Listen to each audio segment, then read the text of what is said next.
Recording.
Welcome in, everybody. It is Thursday, January 27th. It is the last Thursday in January. Thank God. I am sick of this cold weather.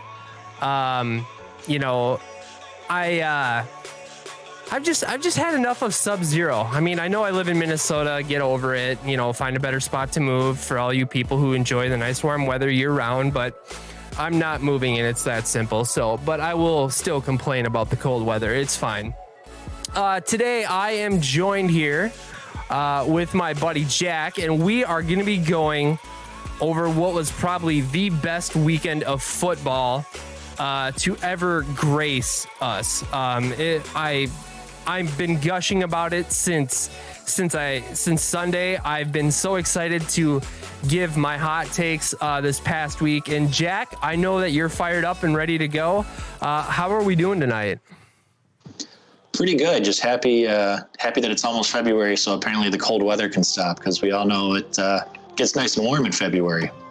But we'll find a way to warm ourselves up with some of these hot takes, apparently. We definitely will. Absolutely. Just a quick few announcements here before we get going. Obviously, we have moved to Twitch, and if you are watching us on Twitch, and if you have a Twitch account, would you please absolutely give Panic Man Walters and Jack W. Vickers 740 a follow on Twitch so we can try and make our run at affiliate. We would we would very much appreciate that. We would like to thank all of our donors who have donated towards this program. You can donate to us at www.streamlabs.com/thevictoriouspod. And we would also like to give a special thanks to Levi Oki. He is responsible for all the beautiful artwork that you see here on our overlays and on all of our social media pages. Speaking of social media pages and trying to get a hold of us, we have a Discord and all of the, regular socials that, us millennials have. You can find all that information in the show notes and the description below. Right now, I have not updated the show notes for the Twitch live stream, so that will come after the show, but definitely check back and you can find us anywhere. Jack, do you have any announcements that you would like to cover before we kick off this banger of an episode? Yeah, not a ton. I'm just pumped to get into some of this football stuff. We've got some amazing games to break down. I feel like a couple of upcoming matchups that could go either way, and we've got some maybe hot takes or maybe some items to debate that came up after this past week of football games here. Absolutely. I definitely am full of hot takes. I have a very passionate take that we will definitely be getting into, and I'm super excited for that. So I want to just I'm just going to get the fantasy stuff out of the way real quick. We'll get the fantasy second season done right away, and then we'll be getting into everything that happened over the weekend. So right on. Let me just switch on over to that right now. We got our slideshow scene set up here.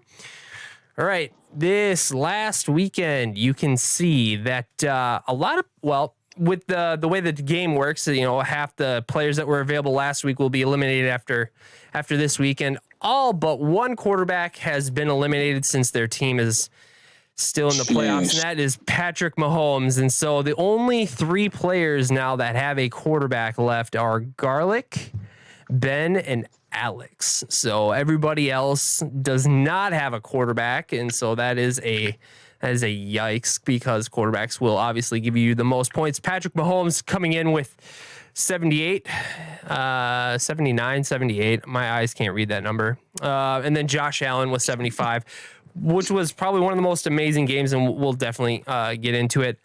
Tom Brady, 33, and then it doesn't really matter after that because, that's just the way it is. Let's take a look at our running backs.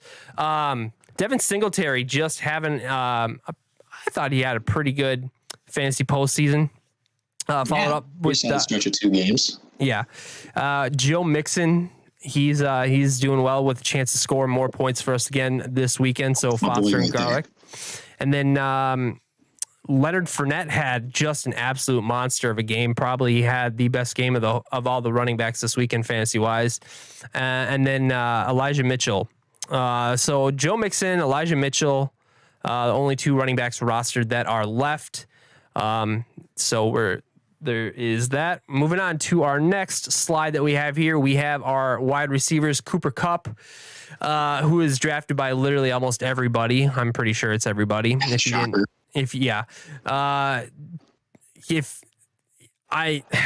I don't know if he's going to have the type of weekend that he had this past weekend, but he has just been fantasy gold, and I need him to pretty much carry me through the rest of the way. He is sitting at 41.4 points right now, which is head and shoulders above the next wide receiver, which is Jamar Chase, who also has been having a fantastic postseason. Deebo Samuel. Those 3 are the last 3 wide receivers left to be playing. And then we're going to move on to our tight ends, where Travis Kelce and George Kittle are your last 2 available. Kelce is absolutely just being a monster like he should be. And Rob Gronkowski had a really nice weekend this past weekend as well.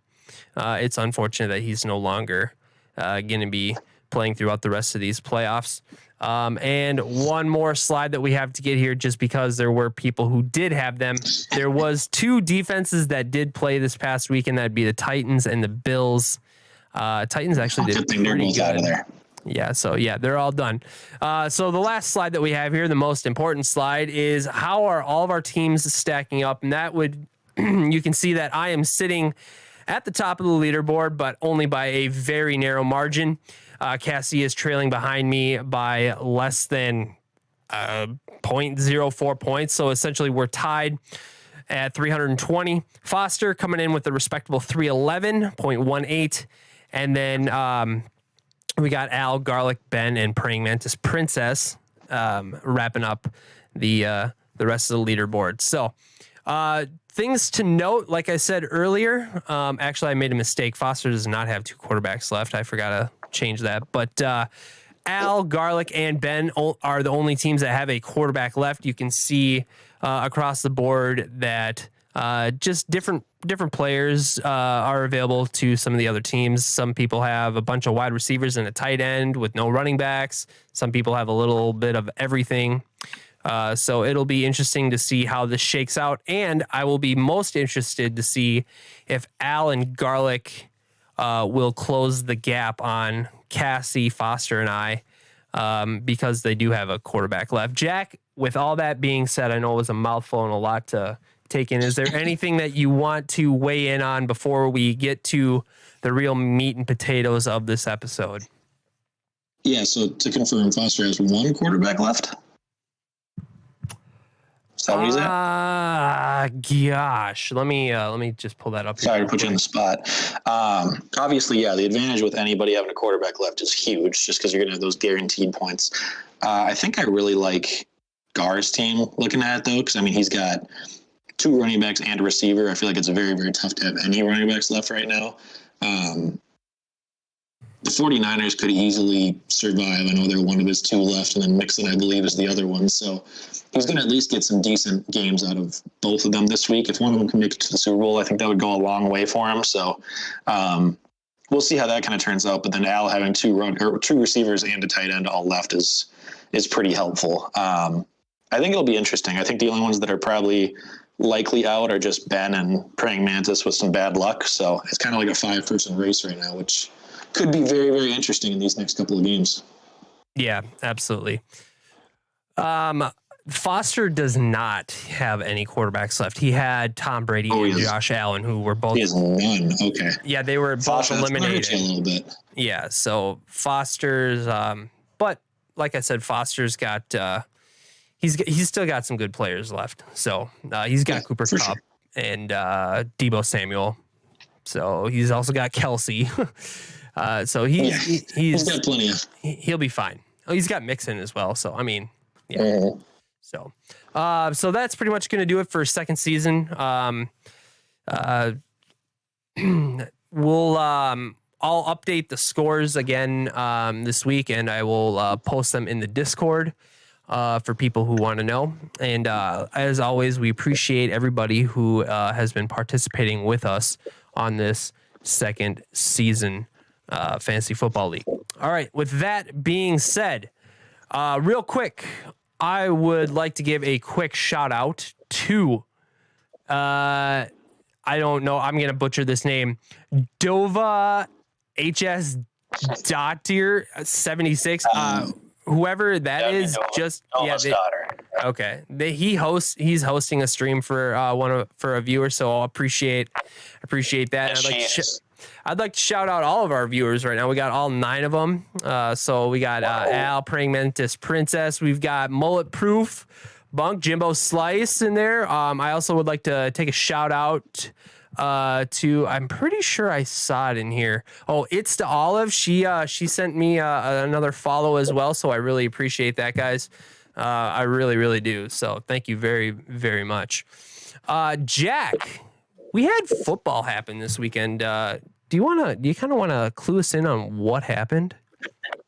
We did. It makes me sad that it's coming to the end because now we're down to just 2 games next. But I'm happy we still have football as long as we do. This was kind of the weekend of just like the upsets, so to speak. Like we had both number 1 seeds, which I looked this up because I was curious. Both number 1 seeds went down in the divisional round. That's only like the 3rd time in 45 years that this has happened. So that's just absurd. Number 1 seeds are number 1 for a reason. Something to be said about maybe having the buys that affects you a little bit, but pretty crazy. I know we don't think of Tennessee as a number 1 seed traditionally like we did with Green Bay, but having both of them go down in fairly close games to, 49ers and Bengals that were both 5th seeds or lower, pretty interesting to me. But besides them, we also had the Rams upsetting the Bucks, which we'll get into these games a little bit more, but another lower seed upsetting a higher seed. And then probably the most entertaining game of the season maybe that I've watched this year with the Bills and Chiefs battling it out. Again, a couple of more opinions and hot takes we'll have about that with that one going into overtime, but just amazing how intense of a game that ended up being. So overall, I don't really think there was a game that wasn't exciting. There were some low scoring ones for sure, but just the fact that they were all close rather than like maybe the wild card round where some of them were like 20 to 30 point blowouts. I was glad that every single team at least seemed to evenly match, at least in this week's games. Right on. Can I get you to put your other earpiece back in? Your microphone kind of comes in and out, and it sounds like you're talking underwater. I appreciate that. All right. I am. What do you mean? Oh, sorry. My whole living room is now underwater just for this show. Are we better? Are we good? We're good. I think it sounds much better. Okay. So let's just talk about upsets. Let's just get started there. How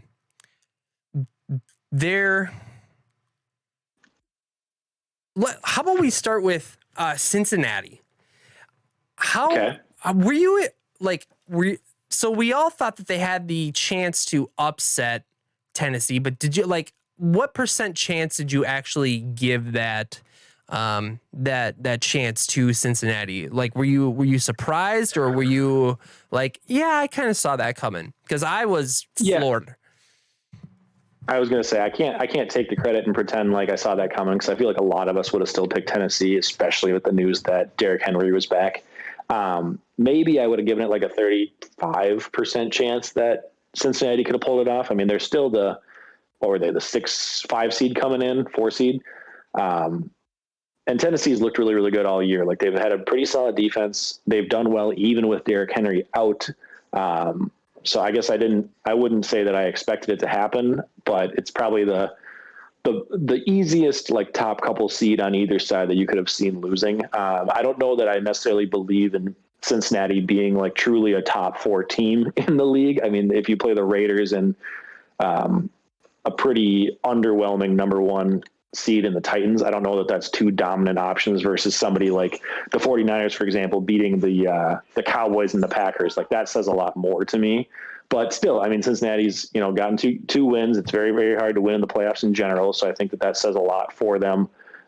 Their passing attack is definitely like legitimate. I think they've got a lot of options there, and I could see them making some more noise in the next round, especially if they were playing pretty much anybody except Kansas City. So I don't know that I necessarily believe in the hype. I think this kind of fairy tale will come to an end this next week pretty easily, but anything can happen. I for sure was surprised. I thought that they would have a good showing. I really thought that Tennessee would really be able to expose just where the Cincinnati offense was at. Joe Burrow's first playoff run, their line, is it really going to be able to hold up? Are they just going to be able to produce under the amount of pressure? And it is, I have just been shown that they are there. They are ready to go, and they are ready to compete. And I really do feel like they will be able to compete this weekend with Patrick Mahomes and the Kansas City Chiefs. I don't expect them to be able to win, but I do expect it to actually be somewhat of a game. Some people are predicting a blowout. I think that it's probably, I think it's going to be within it. I think it could be within a touchdown. I really do. I really feel like it could be within a touchdown. I was just going to ask you to get a prediction for a score. So, what % chance would you give Cincinnati to actually win? Like you were asking before, like what would you give them versus Kansas City this weekend? 15%. 15. Okay. That's fair. I agree with that. I get what you mean. I think if I had to put a number on it, I think it's going to be more like within 10 points, but that could come a number of ways. That could come with, it being close and then Kansas City taking the lead at the end and kind of running with it. Or that could be Kansas City up by 20 plus, and then maybe they kind of just go into prevent and Cincinnati gets a couple of easier scores towards the end of the game. I'd be very, very shocked if Cincinnati pulls off the upset this week. I think the fact that their first like playoff win in however many years was round 1, and now they've got 2 of them. So, I mean, I don't see this team getting 3, but I didn't even really see this team getting 2. So I think it's definitely a win on the season, and this team is very, very young. They've got a very young core of talent on offense. The only piece they're still missing is like offensive line and then a little bit of defensive help. So I think this says more for the team in the future going forward. Like I think they probably cemented themselves as maybe the biggest threat in their division, where I think that they've surpassed Cleveland and Baltimore, where they maybe were behind them coming into the year. So I think they're set up really, really well to succeed and probably be a playoff contender for the next handful of years. And Burrow's looking great. I just don't think they're the threat. I think they're probably you could make a case for them being 3rd, but I think I would put them as 4th of the 4 teams remaining in the playoffs. Yeah. I think you hit one of the points that I was going to make as well, is that I feel like Cincinnati is set up to really be in this position for quite a while. I would expect them over the next few years to definitely be in the playoffs. And they'll only keep growing with the amount of experience that they've had. And just the fact that I give Cincinnati 15% chance to win against Kansas City is no disrespect to their team. They have already outperformed my expectations, and so it's just I think it's a lot of fun. Of ours, I'm sure. I think it's a lot of fun to see a new team going to the conference championship. So I'm really, really excited to see how this matchup goes over the weekend. So with that being said, is there anything else that you would like to wrap up with when it comes to the Cincinnati and Tennessee Titans game? No, I think really the only thing maybe fantasy related would be now that Derrick Henry's out of the playoffs. A lot of people have been talking about just like the dominating season he had and the fact that he came back from injury at the end of the year. So I guess the only thing would be like, we can talk about this throughout the offseason, but the debate of where you're going to take Derrick Henry. I mean, he still finished as a top 20 running back, even though he missed half the season. So just his dominant workload, but then the fact that he's missed time due to injury the last 2 seasons. He is getting a little bit older. He's kind of on that running back cliff age. So it's kind of just, obviously if he gets the volume and stays healthy, he's the running back one, no question, but he's got such a big risk with the volume they've used him on. So like, I guess as of now, and having him have returned, so we know he's at least somewhat healthy going into next season versus question marks of like, oh, is he going to be back to full strength? Like, when's he going to take touches, blah, blah, blah. As of now, until we get more info, like where would you feel comfortable drafting Derrick Henry in a redraft league next year? Let's play a little game. Okay. I love games. If you're sitting at pick number 3 and Derrick Henry is on the board, do you take Derrick Henry? Who's gone 1 and 2? Dalvin Cook is probably gone. I don't know if he is. Well, I don't know that I would take Cook. Hot take. I don't think I would take Cook in the top 3 next year. Okay. I'm not taking CMC in the top 3. Fair. Okay, so the running back out of Indy. Jonathan Taylor. Yep, JT. He's going 101, in my opinion. Yep. So really for me, it's between 102 and 103. Am I going to pick him second or am I going to pick him third? And I think this is, I'm thinking about it and I don't know if there would be another player that I would take above him. I know Joe Mixon has had a really good season, but do you think he is worthy of the pick over him? I wouldn't take Mixon in the top 3. I think he'd kind of be like in consideration for me, like 5th, which considering he was like an early to mid 2nd round pick this year, he definitely would be in the 1st round, but I think he'd still be jumping up about a round for me. But I think like for me, really liking him, I'd consider him at 5. I think he more likely will end up going, barring some big changes or like, how things shake up over the next several months. I think he'll end up going like mid 1st round. But for me, I guess assuming you're playing standard, we're not going to get into the craziness of PPR and stuff. I think Jonathan Taylor is number 1. Derrick Henry, you're right, could definitely go 2 or 3 depending on like how people are feeling. I don't think that McCaffrey's injuries have necessarily been like, it sucks he's gotten hurt the last 2 years and been out and it screwed people over. So if you got a bad taste in your mouth from it, I get previous owners not wanting to go back to him again. But I don't think either of his injuries have necessarily been ones that are like ones that cause it to be more likely to get re-injured again.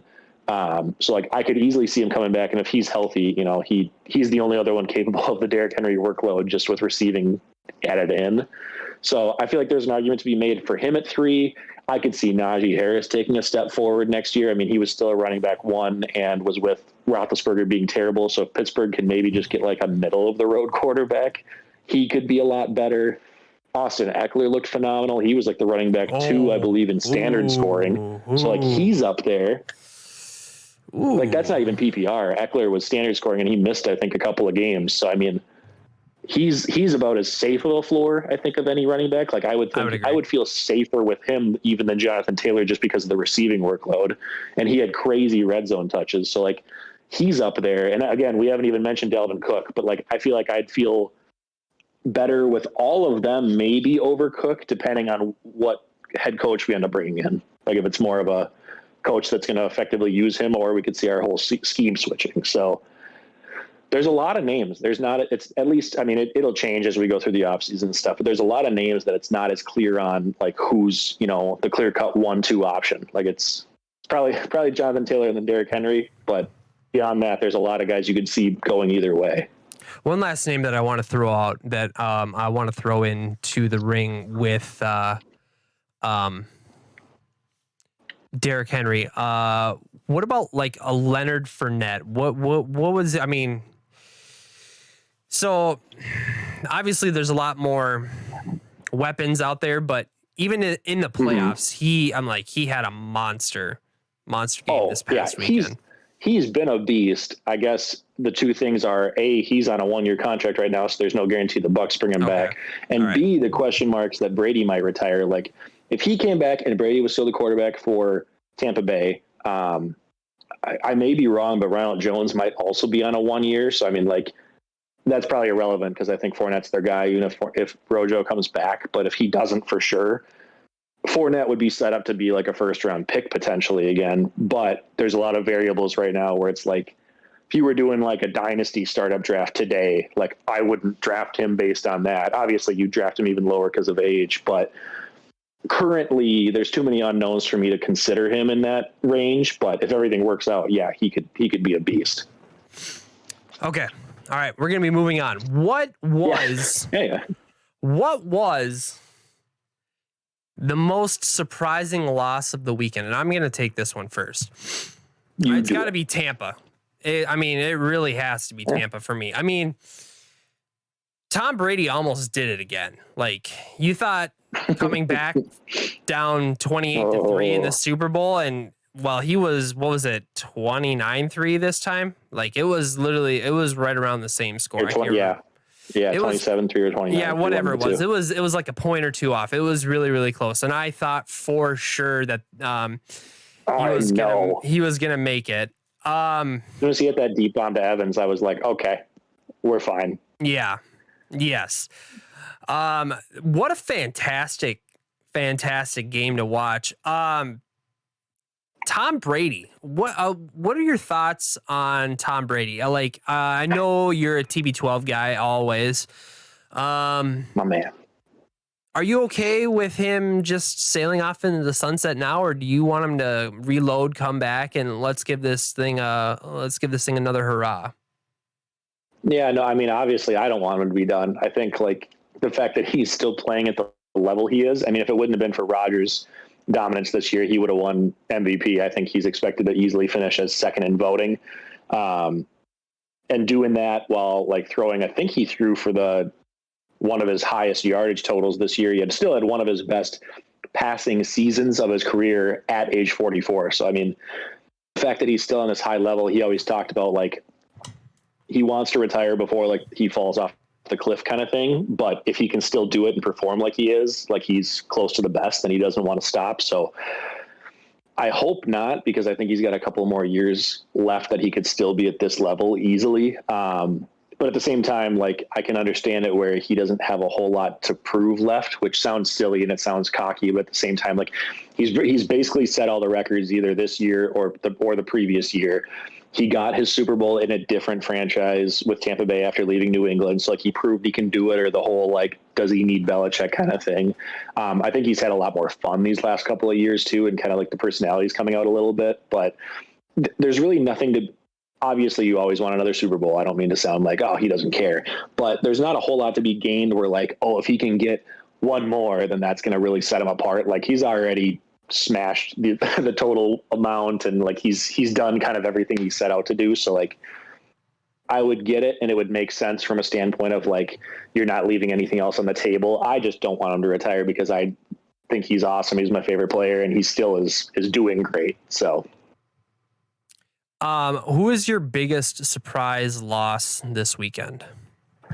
Mine would be Green Bay over Tampa Bay. I actually predicted the Rams were going to beat Tampa Bay, so that one was, I wouldn't say not surprising to me, because you're right. I thought once they came back, I thought this was going to be it. Like it's rare that a team gets momentum and comes back just to lose right away. But I don't think most people saw the Packers losing to San Francisco coming, with San Fran being a 6 seed and the Packers having the first round bye, and at home in Lambeau losing in the first round, especially with being Rodgers, like possibly last year. I thought that was going to kind of be the walk-off where he just dominated, or at least got to the Super Bowl. So that one shocked me.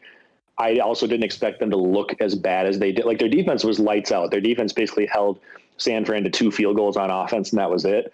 But having their offense do nothing when you've got the MVP, arguably the number 1 receiver in the game, like they scored 10 points. I get San Francisco's defense is good, but I didn't see that game being a defensive back and forth punting struggle. So the entire time when it was close, I was like, this is just one of those things where the Packers are going to get the ball back with like 2-3 minutes and Rodgers will get like the win. It won't be pretty, but he'll get the win and it'll be good and everything for his legacy and stuff like that. But the fact that the clock just hit 0, I was still shocked. Like I didn't think it was actually going to happen. So very happy the Packers are out of the Super Bowl so that we don't have to possibly watch that and cheer for them or cheer for just the other team, whoever plays them. But yeah, I did not see that coming. Let me ask you this. I know that playoff football is cold weather football and the stadiums, some embrace the cold weather. Do you feel like cold weather playoff games are a detriment to playoff football? Should all NFL stadiums have a roof on them? Not necessarily a roof, but like they can have the ability to be open air. Retractable or whatever. Right, retractable, whatever. Do you feel like in a cold weather environment like Green Bay, wherever, northern half of the United States, do we need to have roofs on these stadiums for optimal playing conditions when it comes to playoff football? Yeah, I mean, I'm kind of torn because like it makes sense. Like there's two sides of it because it makes sense from a standpoint, like you just said, where it should be more uniform and like the weather shouldn't really play a factor that badly. But at the same time, there's some classic games where like it's in the snow where it's kind of taken like the big highlight plays out. So it comes down to a lot more of just like 1 or 2 fluke plays here and there. Yeah. It's probably worse for the NFL overall because there's less highlight and like big scoring plays. There's 50, 60 yard bombs, but and then I'm keep going. I'm literally deciding back and forth as I talk about it. Like I get the Lambeau argument because like it's one of the oldest stadiums, and for them, like they're not gonna tear down Lambeau and like redo a new stadium. So I right. don't think it'll happen at least for a while. But yeah, I wouldn't be opposed to it at least having the option to like retract it or like having a retractable dome kind of thing. I just think like it opens up more possibilities rather than narrowing the field of like, okay, now that it's snowing, you really only are benefited if you have a strong run game or a good defense. Like it does nothing but hurt passing offenses. So correct. With the way the NFL is going and trying to like encourage more scoring and everything like that, protecting the quarterback, et cetera, I feel like it's more likely than not that they would want to go that direction. Here's one thing that I don't think it's that big of an advantage. I mean, like the one-off situation here, but Green Bay was at home and it didn't benefit them, obviously. Like, yeah, it might be a little bit playing at home, but I don't think like if you were at a neutral site, I don't think a team that is from the cold or whatever is going to do better. So well, yeah, we saw that. For me, I personally think that every NFL stadium, your field should be like it should all be the same. I'll get rid of natural grass fields. I'm sorry. Put down your AstroTurf, put in your heating coils. The Chargers playing on that like baseball field the Raiders are playing on like a correct baseball dirt diamond. Yeah. If you're not sharing a stadium, you should have a turf field. Soldier Field should have a turf field. And so I think that's one step. I think that's a step in the right direction because it gives each stadium a little bit more consistency when it comes to playing football. And how many times have you heard that at some point the fields are they're in terrible condition. So it just replace them. So that's I think that would be a good first step for the NFL. I agree to do that. So I can't remember what question I was going to ask you next. So that's frustrating. Okay. That's fine.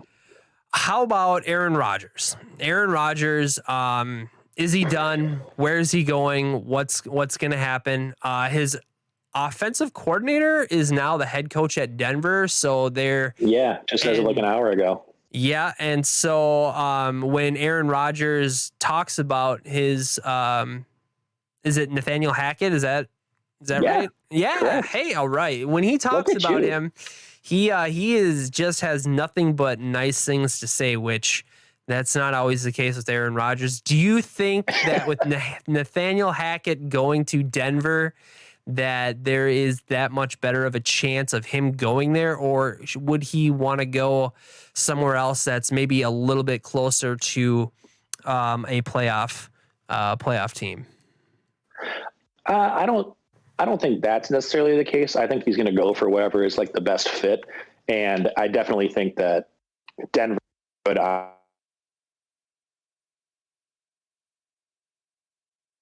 What happened, Jack? I can't hear you, dude. You're just like not there. Oh, okay. All right. So I'm going to let Jack figure out what he's got going here for a second. And I'm just going to say that I agree with Jack. Oh, you're back? Go. Sorry. Hey, all right. Go ahead and finish what your Yeah, I'm thoughts back. were. I was getting a phone call coming in and it was cutting me out. So, breaking news, apparently. Yeah, I think Denver was a good fit even beforehand. So I don't know that like, the offensive coordinator is the coach now. That completely decides it, but it doesn't hurt. I think Denver was a great fit because they have huge cap space. Devontae and Aaron Rodgers have talked about reuniting already.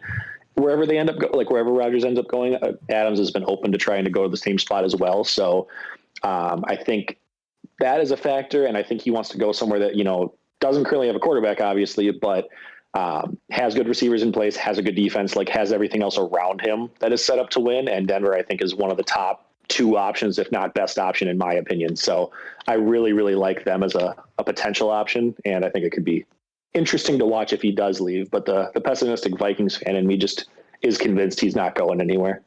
If Devontae Adams gets franchise tagged, do you think that stops Aaron Rodgers from going anywhere? Like, does he just want to specifically stick with Devontae just because of their connection, or do you see him being able to break away from that and trying to create a new type of connection with wherever he goes?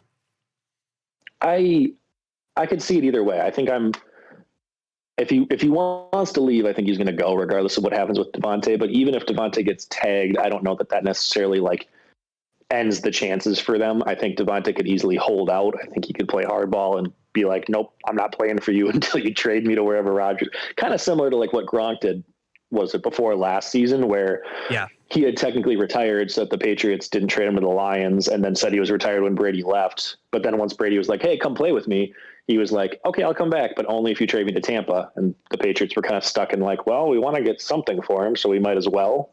So I could see a situation like that. I think it would take a lot of coordination to do, and I think it's maybe more likely that just Rodgers leaves versus Rodgers leaves and the Packers let Devontae walk in a trade. But it could be interesting. I think if he really wants to force his way out, he could easily orchestrate that himself. If Aaron Rodgers leaves and Devontae Adams leaves, for sure, the Packers' reign at the top of the NFC North is definitely over. And for me personally, I would think that Chicago would be the team to beat here in the NFC North. Really? Yes, I do. I think that a new head coach who actually knows what he's doing with a talent like Justin Fields, they have a great defense, and I think they have some pretty good offensive players over there in Chicago. I just feel like the ineptitude of the Chicago coaching staff just really hindered them. So I would really put my faith in Chicago to be able to contend for the division next year if Aaron Rodgers and Devontae Adams leaves. What are your thoughts on that? I mean, I'm probably being hopeful, but I would honestly have to pick the Vikings. I think we were the closest ones this year. I don't know that Fields is necessarily the answer, but that could also be a byproduct of Matt Nagy. I think just as much of the Bears' problems being play calling and coaching related are ours as well. So I could easily see us bouncing back because we have a lot better offensive core overall in place.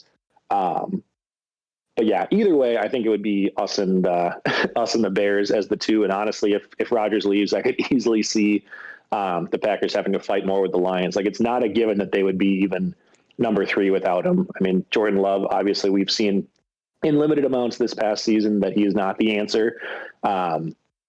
Maybe he develops more. Maybe the Packers go and find a different option. But either way, I could see them dropping to the bottom of the division in a hurry, because it'd be the first time in a long time that they didn't have a Hall of Fame quarterback for like the last 20 seasons. So, okay. I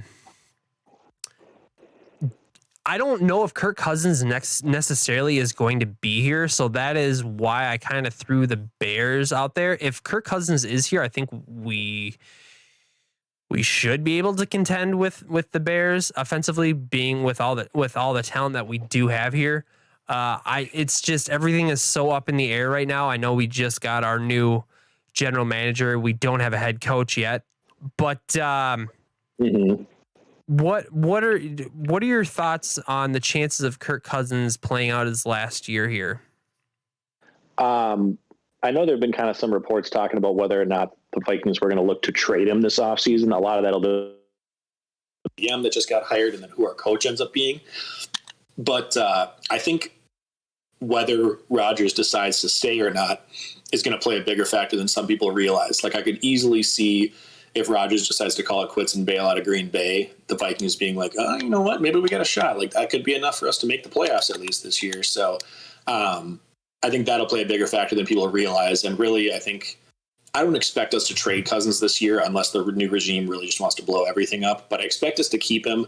Maybe we use one of our first couple round picks on a quarterback in the draft this season, and just like see what we can get with somebody, give him a chance to like learn for a year and not have to throw him to the wolves, so to speak. But I think that this season will pretty much be Cousins' like final audition, for lack of a better term, just because like people have debated all season, you know, is it Zimmer calling the plays? Is the offensive coordinator calling bad? Is it just Kirk that can't put us in the right position? So I think you get rid of them and you pick a new coach and develop that game plan around Kirk and hopefully the passing attack, which I feel better about versus trying to win the game with running and defense when it's not getting the job done. I think that will allow Kirk to have the chance to kind of show what he can do. And if he still can't get it done at that point, I think then we have our answer. I mean, he's good. Nobody's debating that. It's just whether or not he's good enough. And I think giving him a season without Zimmer will kind of tell us which side of the coin he truly is on. This will be his 17th season with a different OC. I don't know if you heard me. Yeah, your headset must have shut off or something. So I'll just let you wait till you get that figured out. All right. Moving on to the next topic here, if I can get my mouse to work. I want to talk about the OT rules. Just 1 second here. I don't understand why in a professional league, especially in the playoffs, if you can make it to overtime, why in the hell would you not have an opportunity to get the ball and to make a few offensive plays? Like, what is their reasoning? Is it player safety? Because I'm pretty sure I can tell you that nobody in the NFL who plays in the NFL, if they're in the playoffs, would say, no, we don't want the ball because we're concerned about player safety. So it really, to me, makes absolutely no sense why you would not have both teams be allowed to touch the football in overtime in a playoff game. I agree. I've seen a few people here say, yeah, let's do the college thing. No, I don't agree with that. Stop it. You don't like the college thing. Why? There is a much simpler way to do this, and I can't believe they haven't done it yet. You play football. Just play football. All right? So if you score, whoever kicks off and whoever receives the ball first, if they score, give the team to the other ball to give them their 4 downs or their offensive chance, whatever it is. And if they don't match points or if they don't go ahead, game's over.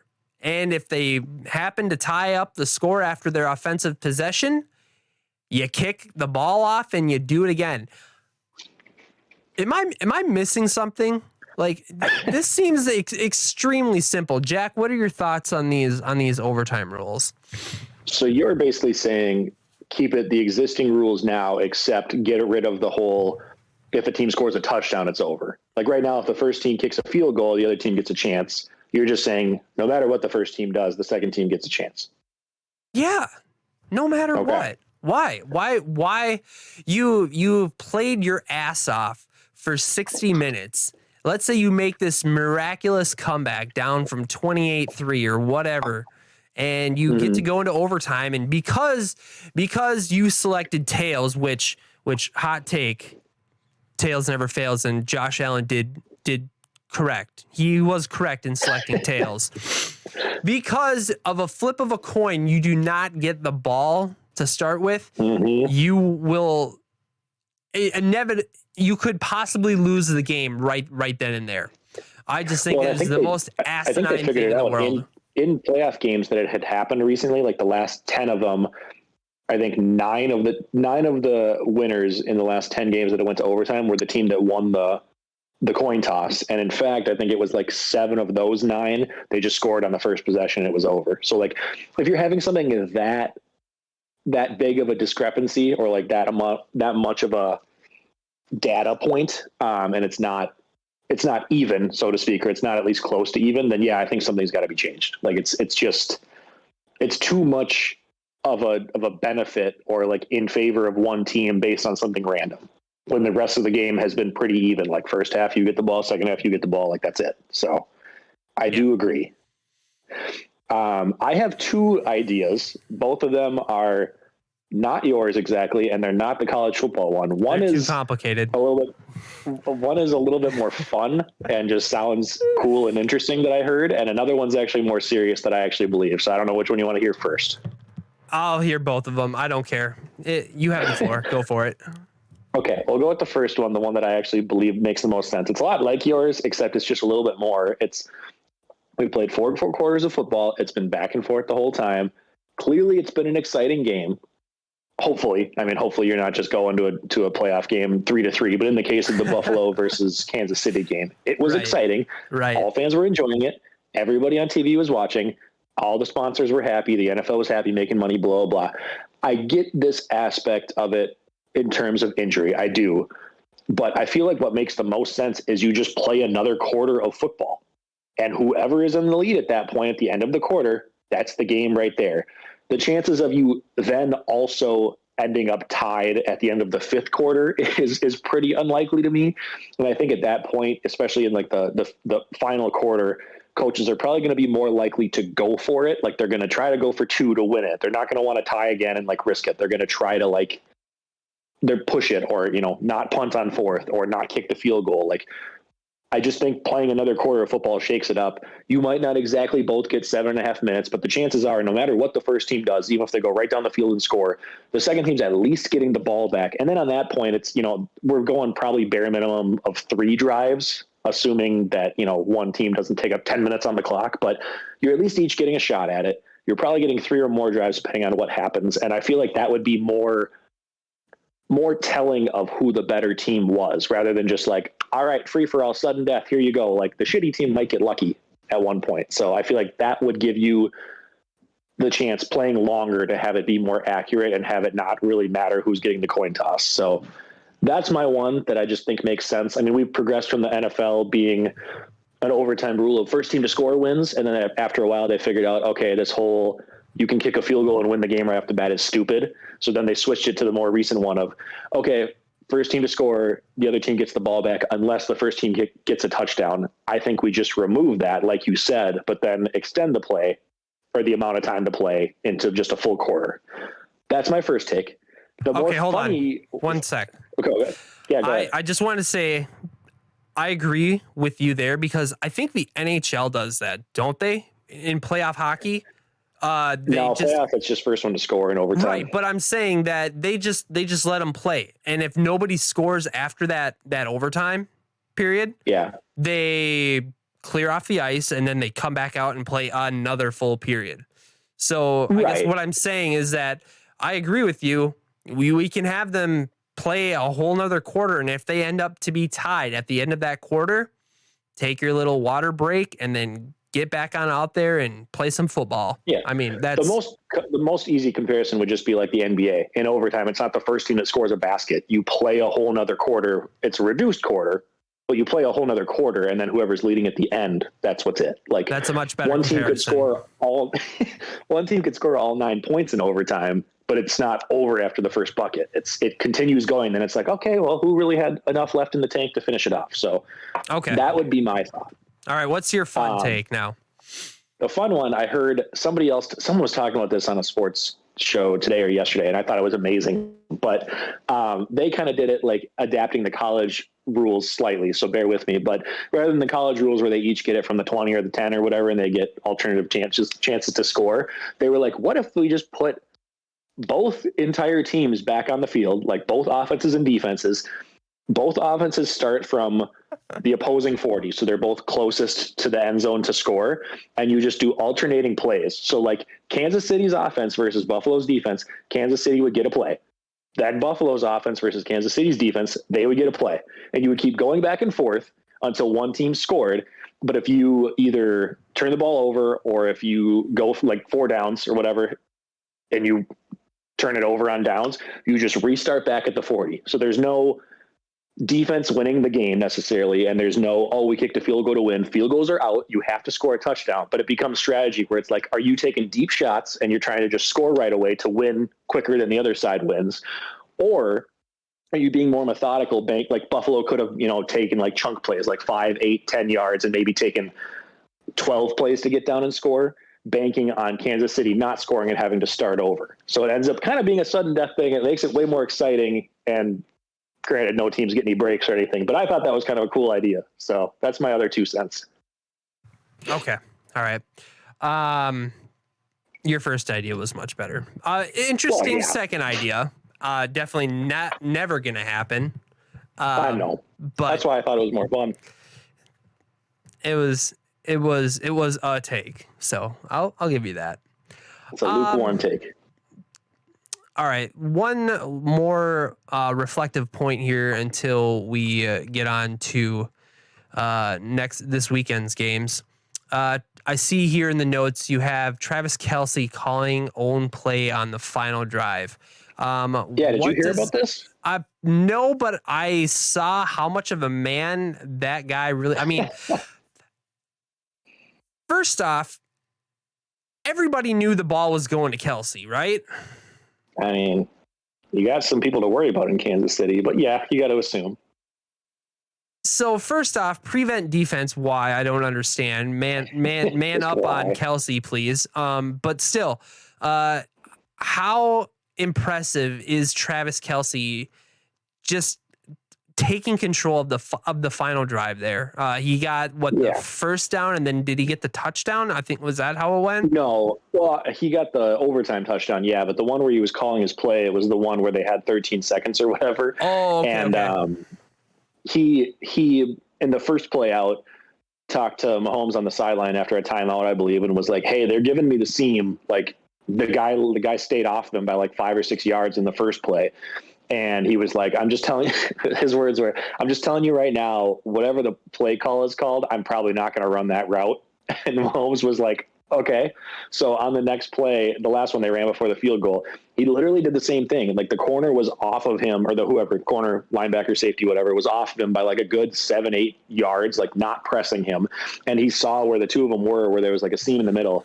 And so he was lined up, and then he said, all I started hearing was Patrick Mahomes just start yelling, "Do it, Kelce, do it, do it, do it," right before he hiked the ball. So he's like, I guess that means that I got the green light. So instead of the route being like straight and then an out towards the sideline, he just said he did like a little move, and he just kept running straight. So he caught it at the first down marker and ran a good another like 8 to 10 yards, putting them past like the in field goal range line, and just like nobody covered him. Like nobody was within 5 yards until he went down. So the fact that he was just like, yeah, I don't care what the route is, I'm not doing that. This is open. Like I like seeing receivers, like anytime, as long as you've got that relationship with the quarterback, like you're not just going freestyle on your own and being a bad route runner.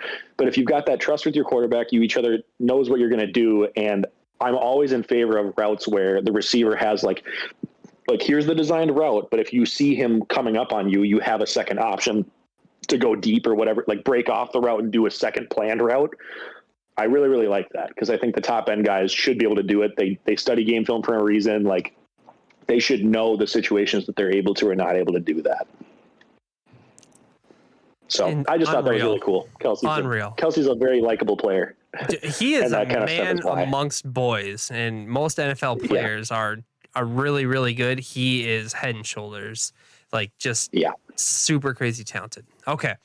So I know I said we were going to go into next weekend here real quick. We're going to slow it down real quick. And I want to do a little bit of Discord discussion.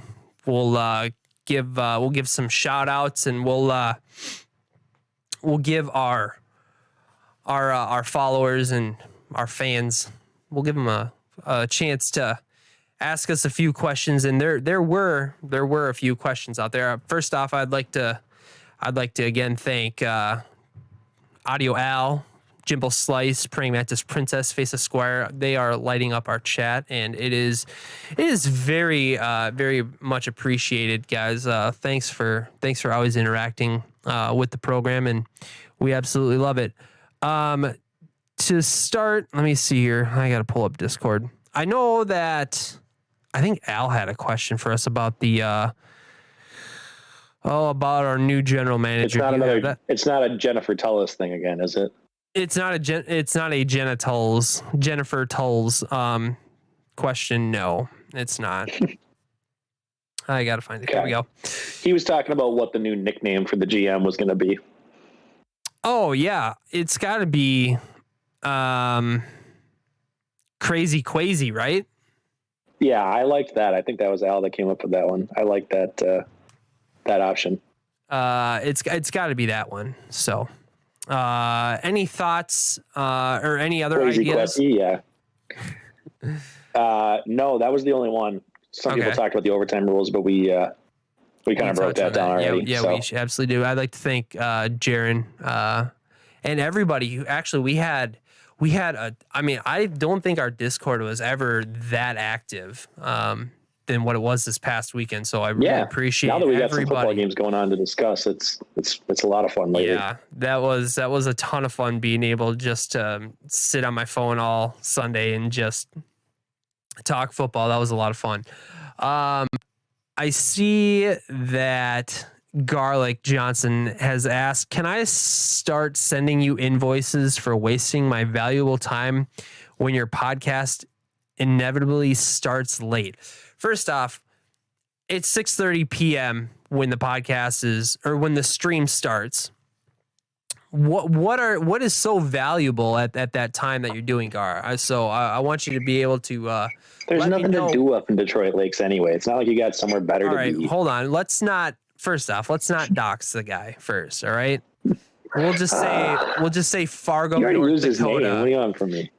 Well, Garlic is definitely not his real name, but still. There's nothing to do in the undisclosed city where you reside. Of Fargo, North Dakota. Perfect. Yes.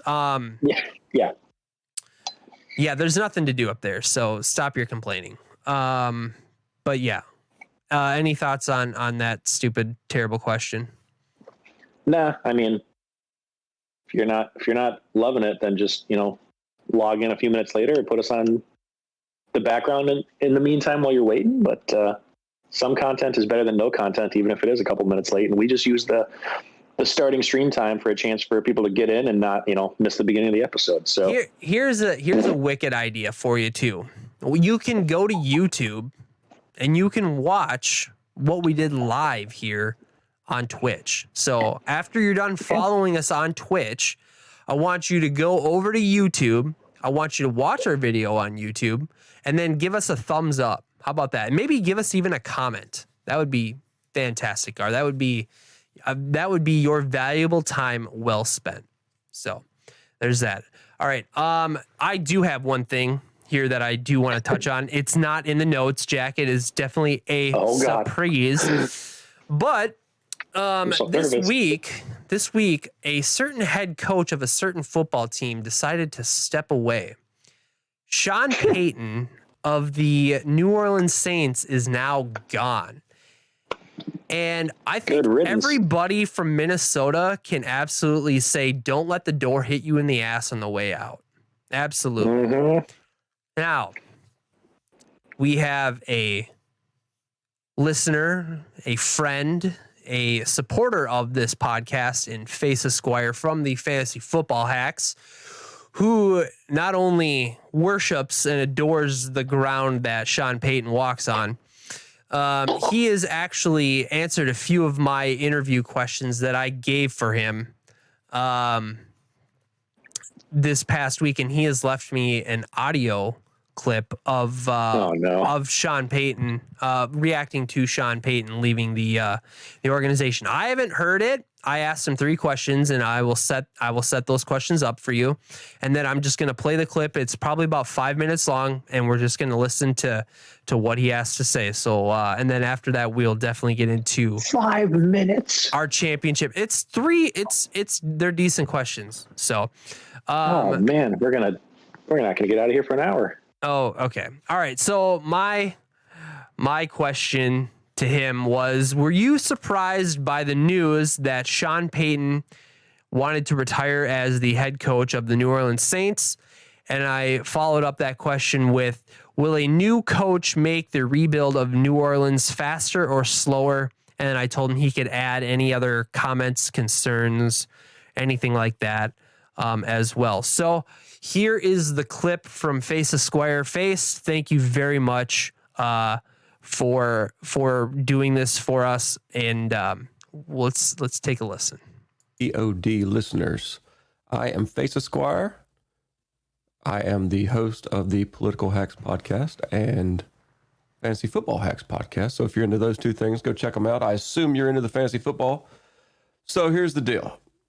This year, 2021, Saints just lost their head coach. Last year, we lost our Hall of Fame quarterback. I'm in a glass case of emotion, still progressing through the stages of grief. So, of course, Walters thinks that this is a good time to ask me about the Saints and, how the whole Sean Payton thing is affecting all this. So here's the deal. This is Walters' first question. He says, were you surprised by the news that Sean Payton wanted to retire as the head coach of the New Orleans Saints? So this is going to be a little bit of a nuanced answer here. Here's the argument for no, I'm not surprised.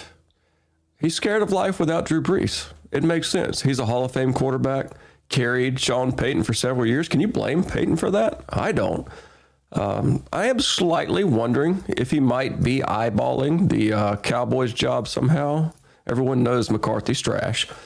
So it's only a matter of time. And it's been rumors for literally a decade that Sean Payton wants to go to Dallas. So whatever, we'll see. Here's the argument for yes, I'm surprised. It's a case study, and I'd like to hear y'all talk about this. It's Bill Belichick.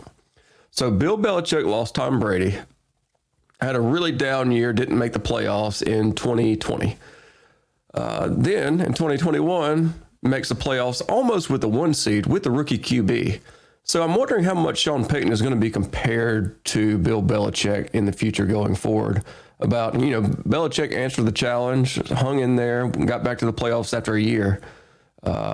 Sean Payton, scared little boy, ran away, didn't want to face life without Drew Brees. So I'd be interested to hear that narrative and how that progresses as this situation evolves.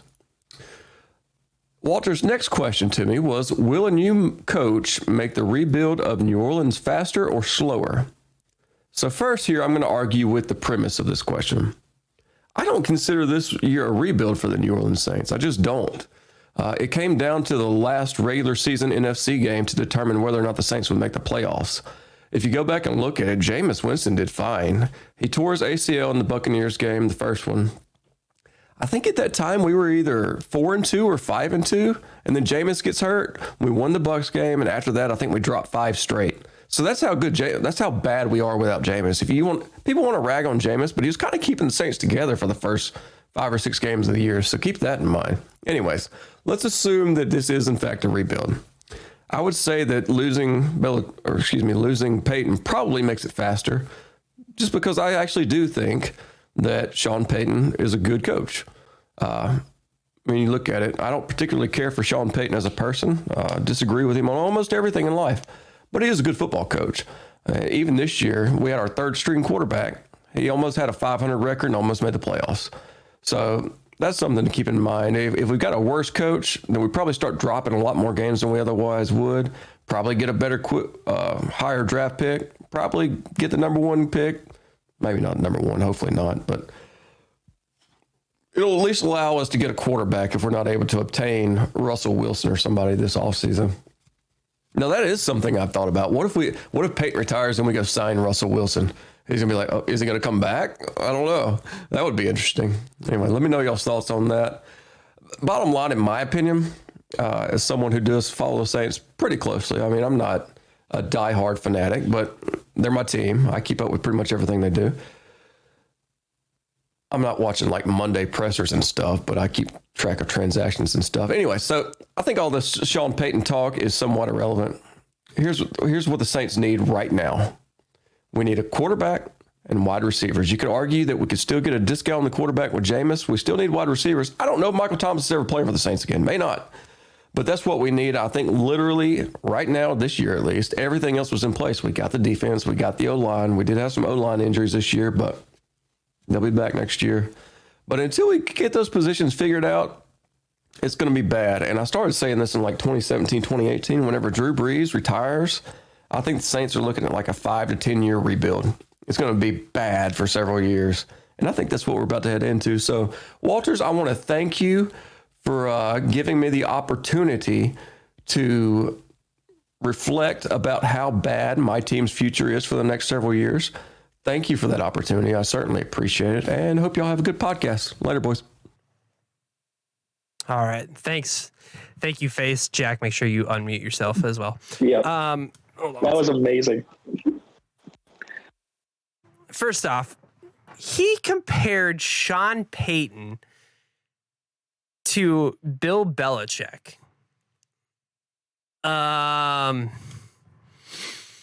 Two completely different coaches, but I mean, I would think most people in the NFL would say, I get what his point, though. Right. I don't think he's saying that Payton's on the level of Belichick. I think he was just saying both coaches lost their Hall of Fame quarterback after 15 plus years together, go through 1 year immediately after struggling, and Belichick bounced back, whereas Payton's stepping away. So I think there's a lot of parallels in their two situations. Like, it would do more for Payton's legacy to show that he can like turn the team around fairly quickly. And I think he would have had a shot. Like he said, I agree with the Jameis take. I think he would have had a shot to at least make the playoffs before that happened. And then missing Taysom Hill and having to start their third string and then their fourth string. So I think just, it showed how good of a coach Belichick was. Like they both did well without each other, but even without Brady turning the team around as quick as he did. So I think I agree with that point.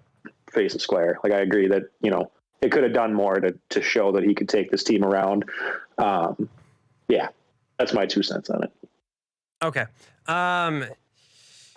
So my thoughts are that I would be really interested. I kind of agree with Face. Like, I don't think you're going to see Sean Payton really join a staff this year. I think he's going to sit around and wait for a team that has a lot of talent, maybe somewhat like the Cowboys, like he said, but I don't know how hot Mike McCarthy's seat is going to be next year.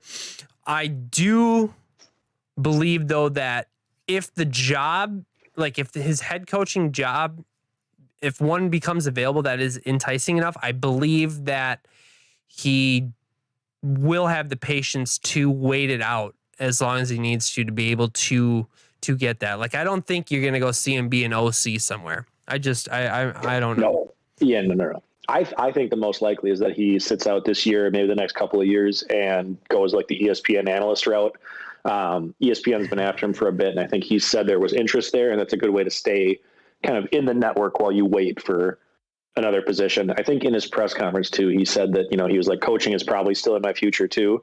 So I just think he's kind of looking for a break for, whether it's 1, 2, 3 years, whatever it is. I think he's looking for just kind of a pause and a reset. And I believe he's still under contract through like 2024 for the Saints. So he may choose to wait that out, because otherwise technically he'd have to come back to them unless they did some kind of a buyout thing. So if, we'll see. What if, now this is tongue in cheek here. What if Sean Payton came to Minnesota? He coached up Kirk Cousins. Kirk Cousins goes down. He beats New Orleans Saints in the NFC Championship game to go to the Super Bowl, and the Vikings finally get their first Super Bowl with Sean Payton as their head coach. Would you want that as a Vikings fan, or would you just rather not have that blood on your hands? I'm going to focus on 4 words you said in that entire thing. As a Vikings fan, I'm not going to turn down any Super Bowls. So if it happens, however it happens, it could happen with Peyton as the head coach and Rodgers as the quarterback and Ray Rice as the running back and T.O., whoever, and pick your least favorite players and coaches and whatever. If the Vikings get a Super Bowl, it is what it is. The Super Bowl is staying up there. Those players and coaches don't have to stay around forever. So if you as a Vikings fan are saying, no, I don't want to win a Super Bowl with that coach or with that, you're lying. You want a Super Bowl. It'd be great if you could have all of your favorite players and have people you really like to root for, but if it gets it done, it gets it done. So that being said, no way he's coming here. No, I don't want him to have success. I think he should have been out of coaching a while ago when he was suspended for a year with Bountygate. I think anybody tied to that should have been gone, but that's a whole nother conversation that we won't get into. So, okay. Face, thank you very much for all of that. We will save that, and we will break it down a little bit more as the off season goes on, and we will definitely be having FaceEsquire on to talk about the Saints coming up this year and how their future is going to be looking. All right, moving on. We are going to be talking these last 2 games. Okay, Jimmy G versus Matt Stafford. Does Jimmy G have another horseshoe? Is he able to do it? I don't know if Jimmy G had a first horseshoe. Jimmy G feels like a cowboy who died at like 30 miles back on the trail, and he's just hanging off sideways on his horse as the horse keeps trotting into town. Like, yeah, he's along for the ride, but I don't know if he's doing a whole lot to help. So they're not going to win because of Jimmy G. Like, he threw for 131 yards last week. Their offense put up 6 points. Their defense outscored their offense in the game. They're facing a better defense in Los Angeles, and I expect Los Angeles to put up more than 13 points. So San Fran's not going to have a chance, even with their good defense, if their offense doesn't put up 20, 30. Jimmy G's a winner. It doesn't matter how many yards he has. He's a winner. No, how many times has he beaten? How many times has he beaten Aaron Rodgers in the playoffs? It's been twice, right? It's been twice that the San Francisco defense has beaten Aaron Rodgers in the playoffs. You're correct. Jimmy G is not a winner. Bill Belichick and Kyle Shanahan have been his 2 coaches in his entire career, and they are winners. Okay. All right. I'm right there with you. I mean, I don't know what the point spread is on this, but I would definitely take the points for the Los Angeles Rams. Nothing against their defense, the Niners defense, but I just, with the way that Cooper Kupp and Matt Stafford are running around the field with their hair on fire, I don't know if they can be stopped. So no, that's my thing. Definitely going to be taking the Rams here. Let me ask you this. How do you feel like, so last year Tampa Bay was able to set the trend of having the Super Bowl in their own stadium. Now the LA Rams have the opportunity to have not only the NFC Championship in their home stadium, but now they actually, if they win that game, now they are hosting their own Super Bowl. My mind is actually just blown. Like I don't know if I necessarily have an opinion on it. It's just like, how many years did the NFL go without ever having the hometown being in the Super Bowl? Now we have a chance to see it go back to back, and not only that, the Rams are now going to have the conference championship in their own building as well. That's just insane. Yeah, That's pretty crazy. It'd be cool to see. I guess my only 2 cents that we haven't already covered on these two is that everybody who knows me knows that I'm a very, very big Brady backer and supporter and huge fan. But if you're picking any other quarterback in the league, and probably up there for any other player in the league, Stafford is probably my next one. Like, just love the guy. I think he's been underrated for years in Detroit. Yes, he had Megatron, but I think a lot of people gave all the credit to Megatron and didn't give any to Stafford. I think he's one of the better gunslinging quarterbacks there is, and he's been very, very consistent other than injuries year after year. So I was really happy for him when he got out of Detroit this past year, and it was like an amicable split where they let him go. He didn't have to be a drama queen and like force his way out or anything like that, or, threaten to hold out Rodgers. So when he got out and he was like, you know what, I'm getting towards the end of my career. I want a chance to go play with a winning team. He kind of faltered down the stretch a little bit, but he was like in MVP consideration the first half of the year. So I'm liking that he's been in the spotlight a little bit more and gotten to show people like, yeah, I can do this too. So definitely a quarterback that I'm pulling for. I would love to see him win it all. Not that I've ever really been a huge Rams fan, but Stafford is very, very likable and like a good guy to cheer for. So yeah, pulling for them. Okay. Yeah, I agree with you. I like the fact that Matt Stafford is finally getting his shot to see what he can do in the playoffs, because he's been a fantastic quarterback. It's just been so unfortunate that he's just had terrible talent minus Megatron around him to be able to really showcase his talents in the playoffs. So this is a good thing for Matt Stafford. Although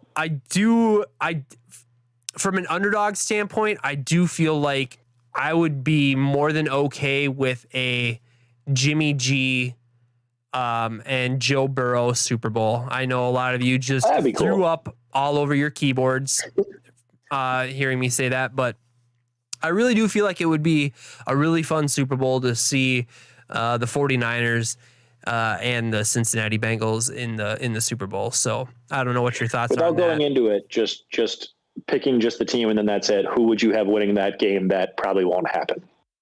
Bengals. Oh God, yeah. Their defense is so good. The Niners defense is so good. All the Bengals have to do is score 20 points and they're probably fine. I'll still pick the Bengals. So I feel like their team is more complete.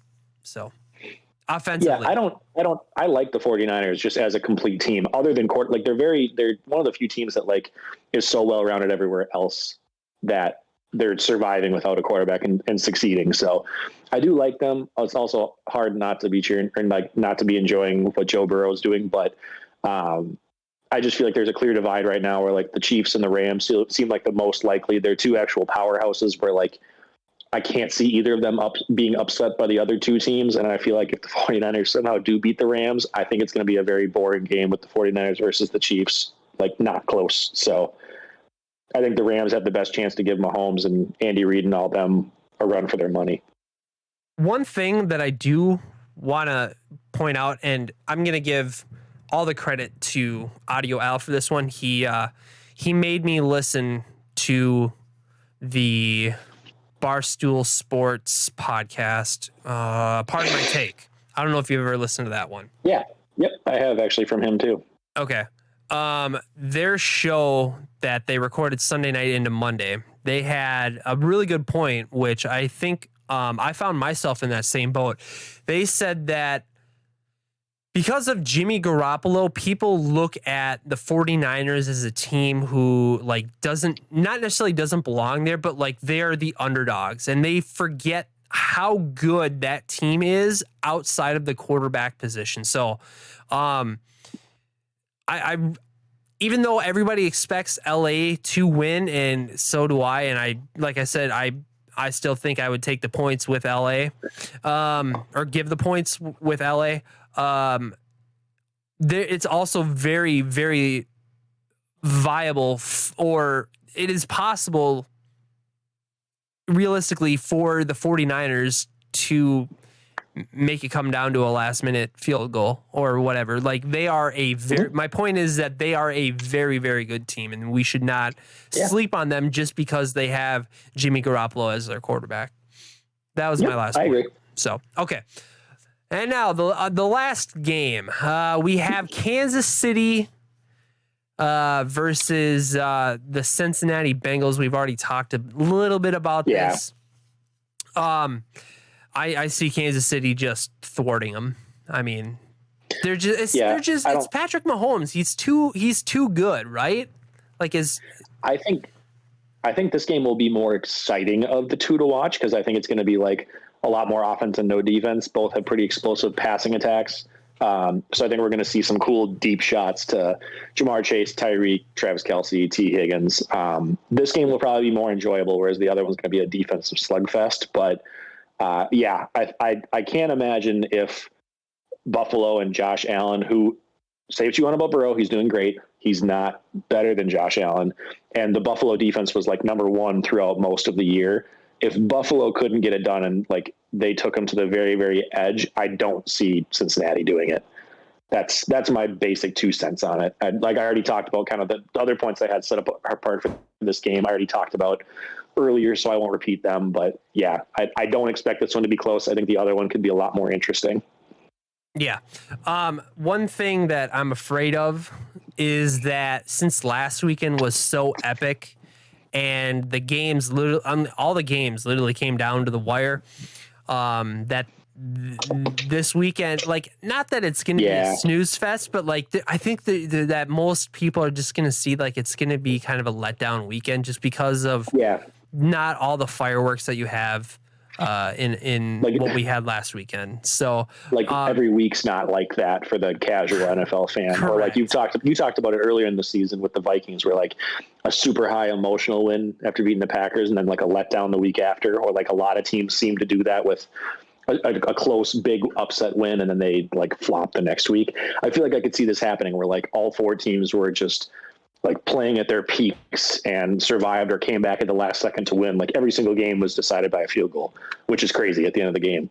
I could see this next week, a lot of the teams being like, and not maybe not playing their best football. Like it'll still be good. It's still the top 4 teams for a reason, but yeah, I could see it not following up what last week's was. If I was a betting man, I'd probably bet the under on both games this weekend. Mm-hmm. That's me. I mean, that's my opinion. I don't know. Like, I don't bet for professionally or anything like that, but just, you know, from what you said and what we saw last weekend, I really do think that the scoring and how electric it is, it might not be there. So we'll see though. I could be totally wrong. It's championship weekend. So we'll see. All right. I don't think I have anything else that I want to talk about on these. Is there anything else that you need to cover? I know this was a little bit longer than what we were both expecting, but there was just so much to talk about. Stuff. It was just, it's so exciting. I absolutely loved it. All right. Once again, I would like to thank Praying Mantis Princess, Mulletproof Bunk, FaceEsquire, Al, all you guys out there in the chat. Let's see. I know I'm forgetting a couple, but I'll get to them here as soon as we're done with our outro, and I'll thank you guys all again on stream. Just an announcement here for everybody to let them know we are not having a podcast next week after the championship games wrap up this weekend because there is a bye week until the Super Bowl. So what we'll do is we'll take a week off. We'll collect our thoughts. My one thought that I have, I'll think about it really, really hard. And then we will come at you on our new streaming day, which is going to be Tuesdays. So the Tuesday before Tuesday before the Super Bowl, we will review the championship games. We will go over our second season fantasy football. And then we will preview the Super Bowl. And then after the Super Bowl, the Tuesday following the Super Bowl, we will have our final, I guess, in-season pod. And then we will go into more off-season mode where we'll be streaming less frequently about fantasy football. But we'll obviously have a lot of random content here on this channel, whether it be video games, football, whatever. We're going to have a lot of fun. It's going to be a great off season. We can talk video games. We're going to play some games. I want to play some like I said earlier, that initials game. If we can get a bunch of people to do that. Please. I'm sure Foster would do it. I know Ben and Jordan love it. Yeah, I just want to get. I want to get our league members, and then I also want to get some people who are not like, I think, like, people who are not in the Minneapolis market who don't know about the initials game, like maybe like Jimbo or Face or maybe even Praying Mantis Princess. Get them all on here and introduce them to the game that is initials and how much fun it is. Just to see if we have enough interest. Happy to be the host / giving up clues and not play, just so we can get more people involved. Like, guests. Do you have a version of the game? I'll just make my own. Okay. All right. Dude, if you can't see, we're gonna take you in behind the scenes for a second here. If you can't see behind me, this entire cabinet is just board games and party games and stuff. Jack likes his games a lot, so if needed, I will do my own. Otherwise, I will definitely use an app or something else fun to come up with good clues and stuff. Cool. All right. But anyway, more to come on that. We won't talk about that any longer. Just to let everybody know, no pod next week, and then the Tuesday before the Super Bowl. I don't have the date because I'm not smart like that. We'll be hosting, and don't worry, we'll put it out on social media, and we'll put it out in our Discord. Join the Discord. February 8th. February 8th. There we go. So that will be our next one. All right. I'd like to thank everybody here for checking us out. Jack, any last words before I sign us off? Thank you, everyone, for sticking with us. It's been a super fun season. I'm glad we've been able to continue during the playoffs here. And we'll keep you posted. It might not be weekly or super regular during the off season, but we'll be bringing fun stuff to you, and it'll be some other fun stuff, just so we don't run out of things and make football content feel dry during the off season. We'll just keep the interaction going, and looking forward to it. Okay. Right on. Let's see here. All right. That's going to do it for us, guys. Really appreciate everybody checking us out. I was the most excited for this episode because of how well football went this last weekend, and I thought this episode was electric. I thought it was fantastic, award-winning, some people might say, and that's I'm so happy that we were able to do this for you guys. Be sure to check out the show notes. You can find us all of our socials, how to get a hold of us, donation links, Discord links. That's all going to be updated here shortly after the stream is over with. Be sure to check us out on YouTube if you want to give us a follow on YouTube, and if you could like and comment on any of our videos if you would want, that would be fantastic as well. That is you can find all that in the show notes that I will be updating here shortly. Other than that, you guys have a great rest of your evening, and let's have a great championship weekend, guys. Good night, Jack. Goodbye.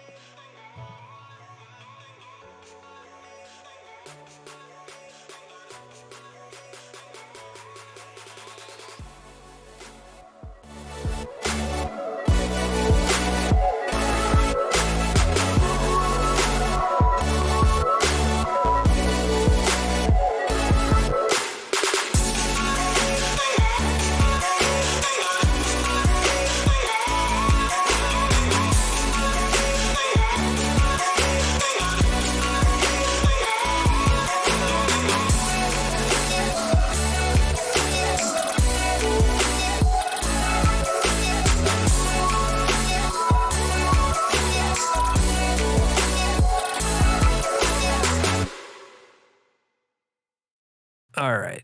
Okay, what do we got going on here? All right. I don't know. Is Jack still here? I don't even know if he is. He might have left. Let's see here. No, it's just me. All right. Dova, thank you so much for checking out our stream. I really hope you enjoyed the program.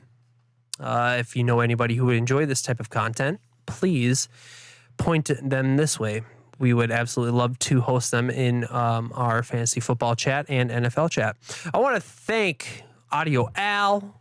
I want to thank Mulletproof Bunk. I want to thank FaceEsquire. They are the masterminds behind the Fantasy Football Hacks podcast. I want you guys to go check them out. I will link them in our description as well. Make sure you go check those guys out. I don't know if Fantasy Football Hacks is doing anything off season, but FaceEsquire is part of a Political Hacks podcast that is very exciting. And interesting. So go check them out. He broadcasts on Twitch at FaceEsquire.